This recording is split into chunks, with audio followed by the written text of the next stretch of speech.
Randall Mamet, um empresário de sucesso, sua esposa Sydney, uma dona de casa dedicada, e Celeste, filha de Sydney de um casamento anterior, viviam em uma casa enorme. Seus vizinhos os viam como a família perfeita, rica, atraente e aparentemente feliz. Mas sob a fachada polida de gramados bem cuidados e jantares, uma corrente sinistra estava prestes a arrastar os Mametis para um vórtice de desejo proibido, traição e, por fim, violência. O que começou como um típico caso de descontentamento conjugal, se transformaria em uma história chocante de romance tabu entre padrasto e enteada, culminando em um confronto que terminou em uma morte distorcida e vidas destruídas irreparavelmente. O romance de Randall e Sydney Mamet começou como muitos outros, com um encontro casual em um baile de caridade na Filadélfia, na primavera de 2010. Randall, então com 35 anos, era uma estrela em ascensão no mundo das finanças, conhecido por sua mente afiada e personalidade carismática. Sydney, com 32 anos na época, era divorciada e tinha uma filha pequena, trabalhando como designer de interiores para clientes ricos. Seu namoro relâmpago cativou o círculo social deles. Randall estava apaixonado pela elegância e sagacidade de Sydney, enquanto Sydney via em Randall a estabilidade e o sucesso que almejava após seu primeiro casamento tumultuado. Dentro de 6 meses, Randall a pediu em casamento, presenteando Sydney com um anel de diamante deslumbrante que se tornou a inveja de seus amigos. O casamento, realizado no prestigiado Rittenhouse Hotel, foi o evento social da temporada. A filha de 7 anos de Sydney, Celeste, foi a daminha de honra. Seu rosto angelical radiante enquanto assistia sua mãe se casar com o homem que se tornaria seu padrasto. Nos primeiros anos, os Mametis pareciam prosperar. A carreira de Randall continuou a decolar, e ele logo se tornou sócio de sua empresa. Sydney se dedicou ao papel de esposa perfeita de executivo, organizando jantares e eventos de caridade, que consolidaram seu status nos círculos da elite. Ela mimava Celeste, garantindo que a menina não precisasse de nada, das melhores escolas a férias extravagantes. Mas à medida que a novidade da nova vida juntos se esvaía, rachaduras começaram a aparecer na fundação do seu casamento. As longas horas de Randall no escritório e as frequentes viagens de negócios deixavam Sydney se sentindo negligenciada. Ela havia desistido de sua carreira para apoiar a dele, e agora se via cada vez mais isolada em sua grande e vazia casa. As tentativas de Sydney de reacender o romance foram recebidas com indiferença por Randall, que parecia mais interessado em suas planilhas do que em sua esposa. Suas conversas, antes repletas de risos e sonhos compartilhados, tornaram-se breves diálogos sobre assuntos domésticos e o horário escolar de Celeste. Quando Celeste entrou no ensino médio, o casamento dos Mametis existia principalmente para manter as aparências. Eles dormiam em quartos separados, citando os roncos de Randall como a razão para os amigos curiosos. Suas interações eram cordiais, mas frias, como sócios em vez de cônjuges apaixonados. Sydney se dedicou ao trabalho voluntário e ao seu papel como mãe de Celeste, vivendo indiretamente através das conquistas e da vida social da filha. Randall se afundou ainda mais no trabalho, assumindo mais responsabilidades na empresa e passando ainda menos tempo em casa. Nenhum dos dois estava disposto a admitir a derrota e pedir o divórcio. O medo compartilhado de um escândalo, o conforto do seu estilo de vida e a preocupação com como isso os afetaria, mantinham Celeste presa à sua união sem amor. Eles não faziam ideia de que sua fachada cuidadosamente mantida estava prestes a desmoronar da maneira mais inesperada e trágica. À medida que Celeste florescia de uma criança precoce para uma jovem impressionante, a dinâmica na casa dos Mamet começou a mudar. Agora com 18 anos e se preparando para a faculdade, Celeste havia herdado a graça da mãe e o espírito vibrante de seu pai biológico. O relacionamento de Celeste com sua mãe sempre fora próximo, embora às vezes tenso pela tendência de Sydney a superprotegê-la e viver através das experiências da filha. Com Randall, no entanto, as coisas tinham sido mais complicadas. Nos primeiros anos do casamento, ele tinha sido um padrasto dedicado, assistindo às suas apresentações e ajudando com a lição de casa. Mas à medida que seu casamento com Sydney esfriava, o mesmo acontecia com suas interações com Celeste, a mudança ocorrendo durante o último ano de Celeste no ensino médio. Randall, talvez sentindo o peso da própria mortalidade ao se aproximar dos 50 anos, começou a se interessar novamente pela vida de sua enteada. Ele compareceu às suas apresentações de dança, radiante de orgulho na plateia. Ele a envolvia em conversas sobre seus planos para a faculdade, oferecendo conselhos sobre cursos e opções de carreira. Sydney, a princípio, ficou feliz em ver Randall finalmente agindo como parte da família novamente. Ela encorajou o vínculo entre pai e filha, esperando que isso pudesse de alguma forma preencher o abismo em seu casamento. Mas, com o passar dos meses, ela começou a sentir algo perturbador no jeito como Randall olhava para Celeste. No modo como as conversas deles paravam abruptamente quando ela entrava na sala. Celeste, por sua vez, se viu atraída por Randall de uma maneira que a excitava e a confundia. A atenção dele a fazia-se sentir vista de um jeito que nunca havia se sentido antes. Ela começou a se vestir com mais cuidado quando sabia que ele estaria em casa, para procurar sua companhia sob o pretexto de precisar de ajuda com as inscrições para a faculdade, ou conselhos financeiros. A tensão na casa tornou-se palpável. Os jantares em família tornaram-se um campo minado de olhares carregados e duplos sentidos. Sidney observava com crescente inquietação enquanto sua filha e marido orbitavam um ao outro, sua atração gravitacional parecendo excluí-la completamente. À medida que a formatura de Celeste no ensino médio se aproximava, a casa Mamet era um barril de pólvora de desejos não ditos e ressentimentos latentes. Nenhum deles poderia ter previsto a explosão que estava por vir, ou as consequências devastadoras que se seguiriam. A linha entre o afeto apropriado de padrasto e enteada e algo mais sinistro foi cruzada em uma noite chuvosa de abril, poucas semanas antes da formatura de Celeste. Sidney estava fora da cidade para um evento de caridade, deixando Randall e Celeste sozinhos em casa. Eles se acomodaram para assistir a um filme, com uma garrafa de vinho entre eles. Randall argumentando que, aos 18 anos, Celeste tinha idade suficiente para uma ou duas taças sob supervisão dos pais. Enquanto o vinho fluía e a tempestade rugia lá fora, suas inibições diminuíram. Celeste, encorajada pelo álcool e pela atmosfera carregada, confessou a Randall que sempre o achou atraente. Randall, com o julgamento nublado e a solidão avassaladora, respondeu não com a rejeição paternal que deveria, mas com uma confissão de seus próprios sentimentos crescentes. Um toque levou ao outro, e logo se viram emaranhados no sofá. Anos de atração reprimida explodindo em um encontro apaixonado. Na manhã seguinte, vieram a vergonha, a confusão e a emoção do fruto proibido provado. Tanto Randall quanto Celeste juraram que nunca mais aconteceria, que fora um erro nascido da solidão e do vinho. Mas a represa havia-se rompido, e a enxurrada de desejo não foi tão fácil de conter. Olhares roubados se tornaram beijos roubados. Toques pervertidos debaixo da mesa de jantar. Mensagens de texto codificadas marcando encontros clandestinos. Eles justificavam suas ações para si mesmos e um para o outro. Randall não era o verdadeiro pai de Celeste, eles argumentavam. Sidney havia sido fria e distante por anos. Ambos eram adultos e consentiam. Amor, diziam um ao outro, não podia estar errado. Mas a culpa os corroía, particularmente Celeste. Ela via a dor nos olhos de sua mãe, a crescente suspeita. Ela sabia o impacto devastador que isso teria se fosse descoberto. Ainda assim, ela não conseguia se obrigar a terminar, viciada na emoção de seu romance proibido. Randall compartimentava, como fazia com todos os aspectos de sua vida. Quando estava com Sidney, ele interpretava o papel de marido distante, mas cumpridor de seus deveres. Com seus colegas, ele era o profissional consumado. Mas naqueles momentos secretos com Celeste, ele se permitia sentir uma paixão que pensava ter perdido para sempre. Seus encontros se tornaram mais frequentes e ousados com o passar das semanas. Um encontro em um motel nos arredores da cidade. Sob o pretexto de visitas a universidades. Encontros apaixonados no carro de Randall, estacionado em locais isolados. Todas as vezes juravam que seria a última. Todas as vezes se viam atraídos de volta um para o outro. Impotentes contra a força do seu desejo ilícito. Mas conforme a primavera dava lugar ao verão, a teia de mentiras que teceram começou a se emaranhar, ameaçando aprisioná-los a todos. Conforme o primeiro ano de faculdade de Celeste se aproximava, o caso entre ela e Randall se intensificou. As separações iminentes pareciam alimentar sua paixão. Cada encontro tingido por uma urgência desesperada. Eles começaram a correr maiores riscos, sua necessidade um pelo outro superando sua cautela. Randall começou a inventar desculpas para visitar Celeste em seu campus universitário, a apenas 2 horas de carro de distância. Ele alegava reuniões de negócios na área, quando, na realidade, passava longas tardes luxuosas, enrolados nos lençóis do dormitório de Celeste. Celeste, por sua vez, inventava grupos de estudo e atividades extracurriculares para explicar suas frequentes viagens para casa nos fins de semana. O comportamento deles começou a impactar seus relacionamentos com os outros. Randall se distanciou ainda mais de Sidney, mal conseguindo olhá-la sem sentir uma pontada de culpa. Ele se jogou no trabalho, com um vigor renovado, usando-o como escape e desculpa para suas ausências. Celeste lutava para se conectar com seus colegas da faculdade, sempre se contendo, sempre guardando seu segredo explosivo. O caso também começou a mudá-los como indivíduos. Randall, revigorado por seu relacionamento com Celeste, começou a prestar mais atenção à sua aparência. Ele se matriculou em uma academia, renovou o guarda-roupa e até cogitou tratamentos para restauração capilar. Seus colegas comentaram sobre sua nova energia, presumindo que ele finalmente havia encontrado o equilíbrio entre vida pessoal e profissional. Celeste, enquanto isso, se viu dividida entre a euforia e a vergonha.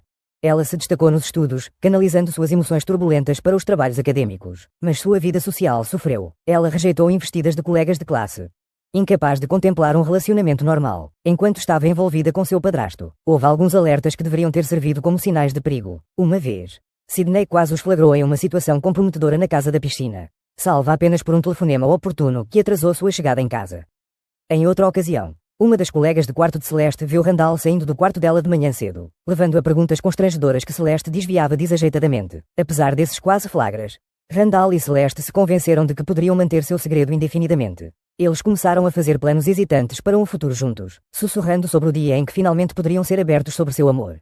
Randall falava em se divorciar de Sydney, em começar uma nova vida com Celeste assim que ela terminasse a faculdade. Celeste sonhava acordada com um casamento de conto de fadas, ignorando convenientemente a devastação que causaria em sua mãe. Mas à medida que seu futuro fantasioso se tornava mais elaborado, também crescia a teia emaranhada de mentiras necessária para sustentar seu presente. As finanças de Randall passaram a ser examinadas em casa, conforme Sydney questionava o aumento das despesas de negócios e os misteriosos saques em dinheiro. O desempenho acadêmico de Celeste, embora ainda forte, começou a cair à medida que o estresse de sua vida dupla cobrava seu preço. A pressão começou a aumentar. As rachaduras em sua fachada cuidadosamente construída aumentavam a cada dia. Ainda assim, eles persistiram. Cada momento roubado juntos reforçava sua crença de que seu amor valia qualquer preço. Eles não conseguiram ver que o preço seria muito mais alto do que qualquer um deles poderia imaginar, e que a conta chegaria muito mais cedo do que eles sabiam. Foi durante um almoço com sua amiga Beatrice que o primeiro vislumbre da terrível verdade começou a se formar na mente de Sydney. Beatrice, sempre fofoqueira, mencionou casualmente que tinha visto Randall e Celeste tendo uma conversa intensa num café da cidade. Num horário em que Celeste deveria estar na faculdade e Randall no trabalho. O modo como Beatrice descreveu a linguagem corporal deles, inclinados, mãos se tocando sobre a mesa, deu um calafrio em Sydney. Ela ignorou, rindo alto demais e mudando de assunto, mas a semente da suspeita tinha sido plantada. Daquele momento em diante, Sydney começou a prestar mais atenção nas interações entre seu marido e sua filha. Ela percebeu os olhares demorados, as piadas internas das quais não participava. O jeito como eles sempre pareciam encontrar motivos para ficarem sozinhos. À medida que as evidências aumentavam, Sydney se viu presa em um estado de negação. A alternativa era horrível demais para ser considerada, mas a cada dia que passava, a verdade que ela não queria encarar se aproximava da superfície, ameaçando explodir e destruir suas vidas para sempre. O dia em que o mundo de Sydney implodiu começou como qualquer outro. Era uma manhã quente de junho. O ar pesado com a promessa de tempestades de verão. Sydney tinha planos de encontrar amigos para almoçar, mas um cancelamento de última hora a deixou com uma tarde livre inesperada. Por um capricho, ela decidiu surpreender Randall em seu escritório. Talvez sugerir um encontro improvisado para reacender a conexão vacilante entre eles. Mas Randall não estava em seu escritório. Sua assistente, perturbada pela aparição inesperada de Sydney, deixou escapar que o Sr. Mamet tinha saído mais cedo, mencionando algo sobre uma emergência familiar. Sydney sentiu seu sangue gelar. Não havia nenhuma emergência familiar que ela soubesse. Com as mãos trêmulas, ela pegou o celular e abriu o aplicativo de rastreamento que havia instalado semanas atrás, num momento de fraqueza paranoica. O ponto pulsante da localização de Randall apareceu, não em casa, nem em nenhum hospital, mas em um endereço indefinido nos arredores da cidade. A viagem até aquele endereço foi um borrão. Sydney dirigia no piloto automático, sua mente percorrendo possibilidades, cada uma mais devastadora que a anterior. Ela parou em frente a um pequeno motel, daqueles que alugam quartos por hora. E lá no estacionamento estava o carro de Randall. Sydney estava sentada em seu carro, paralisada pela indecisão. Será que ela realmente queria saber? Não podia simplesmente ir embora, fingir que nunca tinha visto aquilo? Mas então outro carro entrou no estacionamento, o Honda batido da Celeste, de seus tempos de faculdade. O mundo pareceu inclinar-se em seu eixo enquanto Sydney observava sua filha atravessar o estacionamento às pressas e bater na porta de um dos quartos do motel. Ela se abriu. A silhueta familiar de Randall visível por um instante antes de Celeste entrar. Sydney ficou sentada em silêncio atordoado, sua mente se recusando a processar o que seus olhos tinham acabado de testemunhar. Segundos se estenderam em minutos, enquanto ela encarava a porta fechada do quarto do motel, torcendo para que fosse algum tipo de engano, um mal-entendido, qualquer coisa menos a traição que tão claramente era. Finalmente, agindo por instinto em vez de pensamento consciente, Sydney saiu do carro. Ela levantou a mão para bater, então hesitou, seu punho tremendo no ar.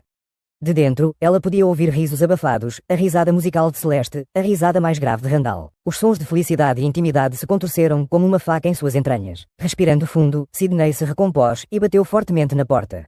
As risadas dentro cessaram abruptamente, substituídas por sussurros apavorados e abafados. Ela bateu novamente, mais alto desta vez. Sua fachada calma se desfazendo enquanto ela chamava. O silêncio se estendeu por uma eternidade antes que ela ouvisse movimento lá dentro. A porta se abriu lentamente, revelando Randall, com o cabelo bagunçado e a camisa abotoada às pressas. Atrás dele, Sydney pode ver Celeste, o rosto uma máscara de culpa e medo. Naquele momento, enquanto Sydney olhava do marido para a filha, todo o peso da traição deles caiu sobre ela. Seu mundo, já frágil, se estilhaçou completamente. A tensão no pequeno quarto de motel era sufocante quando Sydney entrou. Seus olhos passando rapidamente de Randall para Celeste. Por um longo momento, ninguém falou. O único som era o zumbido do antigo ar-condicionado e o bater do coração de Sydney em seus ouvidos. Randall foi o primeiro a quebrar o silêncio. Sua voz tensa enquanto tentava explicar. Mas Sidney o interrompeu, sua voz estranhamente calma. Randall deu um passo à frente, tentando proteger Celeste. Sidney, por favor, isto não é culpa da Celeste. Uma risada áspera escapou dos lábios de Sidney. A discussão escalou rapidamente. Anos de ressentimento e traição reprimidos vieram à tona. Acusações foram trocadas. Sidney acusou Randall de manipular Celeste, de se aproveitar de sua juventude e inocência. Randall defendeu seu relacionamento, insistindo que era amor verdadeiro e que Celeste é adulta agora. Celeste, dividida entre sua mãe e o homem que pensava amar, tentou desesperadamente mediar. Ela implorou para que Sidney entendesse. Jurou que Randall nunca havia se aproveitado dela, que os sentimentos eram mútuos. Mas Sidney estava fora de si. Aos seus olhos, aquela era a traição suprema, não apenas a ela como esposa, mas como mãe. Enquanto os gritos atingiam um ápice, Sidney percebeu Randall se aproximando da mesa de cabeceira. Ela viu o brilho do metal e percebeu com um sobressalto de medo, que ele estava procurando por algo. A arma que ele sempre mantinha para proteção. O tempo pareceu desacelerar. Sidney se lançou sobre Randall, determinada a impedi-lo de fazer algo impensável. Celeste, vendo o movimento repentino de sua mãe, interpretou-o erroneamente como um ataque a Randall e tentou intervir. Na briga que se seguiu, a arma disparou. O som do tiro foi ensurdecedor no pequeno quarto. Por um momento, tudo ficou parado. Então Celeste caiu no chão, uma mancha vermelha fluorescendo em sua camisa. O grito de angústia de Sidney quebrou o silêncio. Randall ficou paralisado, a arma escorregando de seus dedos sem força. Enquanto Sidney tentava freneticamente estancar o sangue que fluía da ferida da filha, todo o horror do que havia acontecido começou a cair em si. O segredo deles foi revelado, e as consequências foram muito mais devastadoras do que qualquer um deles poderia ter imaginado. O tiro no motel provocou uma resposta rápida da polícia local. Em minutos, o pequeno estacionamento estava inundado de luzes piscantes enquanto carros de polícia e uma ambulância convergiam para o local. Os socorristas encontraram um cenário de tragédia no quarto 114. Celeste estava caída no chão, mal se agarrando à vida, apesar das tentativas desesperadas de Sidney para estancar o sangramento. Randall Mamet estava sentado encolhido em um canto, com o olhar vazio, a arma ainda no chão onde a havia deixado cair. Sidney, com as mãos e roupas cobertas pelo sangue da filha, alternava entre súplicas frenéticas aos paramédicos e soluços incoerentes. O detetive Leon Donovan, um veterano da pequena força policial, assumiu o controle da cena. Enquanto Celeste era levada às pressas para o hospital, Donovan começou a sombria tarefa de juntar as peças do que havia acontecido naquele quarto de motel. As evidências físicas eram claras o suficiente. Um tiro disparado, uma vítima. A arma registrada em nome de Randall Mamet. Mas o porquê de tudo aquilo era mais obscuro. O interrogatório inicial de Sidney e Randall resultou em histórias conflitantes, ambos muito perturbados para fornecer um relato coerente dos eventos. Conforme a notícia do tiroteiro se espalhava, a tranquila comunidade foi abalada por choque e descrença. Os Mametis sempre pareceram a família perfeita. Bem-sucedidos, respeitados, envolvidos em instituições de caridade locais. A ideia de que tamanha violência pudesse eclodir entre eles era quase inconcebível para seus vizinhos e amigos. Nos dias que se seguiram, enquanto Celeste lutava por sua vida na UTI, o detetive Donovan e sua equipe trabalharam incansavelmente para desvendar a verdade. Eles vasculharam registros telefónicos, entrevistaram amigos e colegas e investigaram o histórico da família. Lentamente, uma imagem começou a surgir de uma família nem tão perfeita quanto sua aparência polida sugeria. À medida que o detetive Donovan se aprofundava no caso Mamet, a fachada da família perfeita se desfez rapidamente. Entrevistas com amigos da família e colegas, pintou um quadro de um casamento há muito desprovido de amor, mantido pelas aparências e conveniência financeira. Beatrice Whittaker, a melhor amiga de Sidney, forneceu informações cruciais sobre as crescentes suspeitas de Sidney nos meses que antecederam o tiroteiro. Ela relatou almoços chorosos, onde Sidney confidenciara seus medos sobre a possível infidelidade de Randall, sem nunca suspeitar da verdadeira natureza da sua traição. Os colegas de trabalho de Randall descreveram um homem que parecia rejuvenescido nos últimos meses, falando frequentemente de um novo amor em sua vida. Eles presumiram que ele estava tendo um típico caso de crise de meia-idade, sem nunca imaginar que o objeto de seu afeto era sua própria enteada. Mas foi a colega de quarto de Celeste na faculdade que forneceu a evidência mais condenatória. Assim que teve a garantia de confidencialidade da polícia, Zoe compartilhou uma série de mensagens de texto que Celeste havia lhe enviado, detalhando o caso com Randall naquela espécie de linguagem tonta, apaixonada, típica de uma jovem mulher nas garras do que acreditava ser o amor verdadeiro.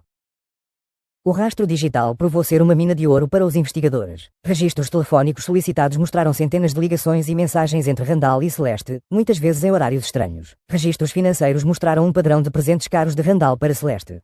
Joias, roupas de grife, até mesmo um carro, tudo cuidadosamente escondido de Sidney. Havia registros de estadias em hotéis, escapadas de fim de semana disfarçadas de viagens de negócios ou visitas à faculdade. À medida que as provas se acumulavam, toda a extensão do engano de Randall e Celeste tornou-se clara. Não se tratava de uma paixão repentina, nem de um lapso momentâneo de julgamento. O caso deles já durava mais de um ano. Meticulosamente planejado e escondido de Sidney e do mundo, a revelação do caso lançou uma nova luz sobre os eventos no quarto de motel, o que a princípio pareceu ser um caso de disparo acidental durante uma discussão acalorada. Agora parecia mais um possível crime passional.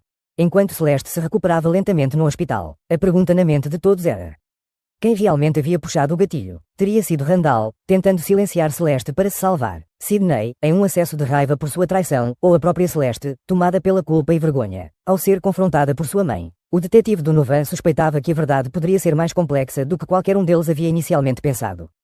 O promotor de justiça assumiu pessoalmente o caso, depois de analisar as provas reunidas pelo detetive Donovan e sua equipe. Ela tomou a decisão de acusar Randall e Sidney Mamet de tentativa de homicídio. Randall, antes a imagem do sucesso corporativo, parecia abatido e derrotado em seu macacão laranja. Sua equipe de defesa, liderada pelo poderoso advogado Xavier Brockton, argumentou que o tiro havia sido um trágico acidente, resultado de uma luta pela arma durante uma discussão familiar acalorada. Sidney, por outro lado, parecia ter envelhecido anos na semana desde o incidente. Seu advogado a pintou como uma vítima. Uma mulher traída pelo marido e pela filha, que agiu em legítima defesa quando acreditou que Randall estava pegando a arma para silenciá-las. A questão do papel de Celeste no incidente pairou sobre o processo. Como a única testemunha do tiroteio além de seus pais, seu testemunho seria crucial. Mas Celeste, ainda se recuperando dos ferimentos, até então havia invocado seus direitos da Quinta Emenda, recusando-se a testemunhar contra qualquer um dos pais. No final, Randall Mamet aceitou o acordo judicial. Em um tribunal silencioso, ele se declarou culpado de agressão com agravantes, recebendo uma sentença de 10 anos de prisão. Enquanto era levado algemado, ele cruzou o olhar com Sidney uma última vez, um olhar que dizia muito sobre a dor, a traição e o arrependimento que destruíram sua família. Sidney, com as acusações contra ela retiradas, deixou o tribunal uma mulher livre, mas irremediavelmente mudada pela provação. Em poucos meses, ela vendeu a casa da família e se mudou de estado, buscando um novo começo longe dos sussurros e olhares de esguelha. Celeste, assim que se recuperou dos ferimentos físicos, enfrentou a difícil tarefa de curar suas cicatrizes emocionais e psicológicas. Ela abandonou a faculdade, iniciando uma terapia intensiva para lidar com o trauma do tiroteio e as emoções complexas em torno de seu relacionamento com Randall. Seu relacionamento com Sidney permaneceu tenso. A quebra de confiança entre mãe e filha, um abismo difícil de transpor. O caso Mamet desapareceu dos holofotes nacionais, mas seu impacto permaneceu. Serviu como um conto de advertência, um lembrete de que mesmo as famílias mais perfeitas podem esconder segredos obscuros. A comunidade, abalada pela violência que havia irrompido entre eles, começou iniciativas para combater a violência doméstica e promover uma dinâmica familiar mais saudável.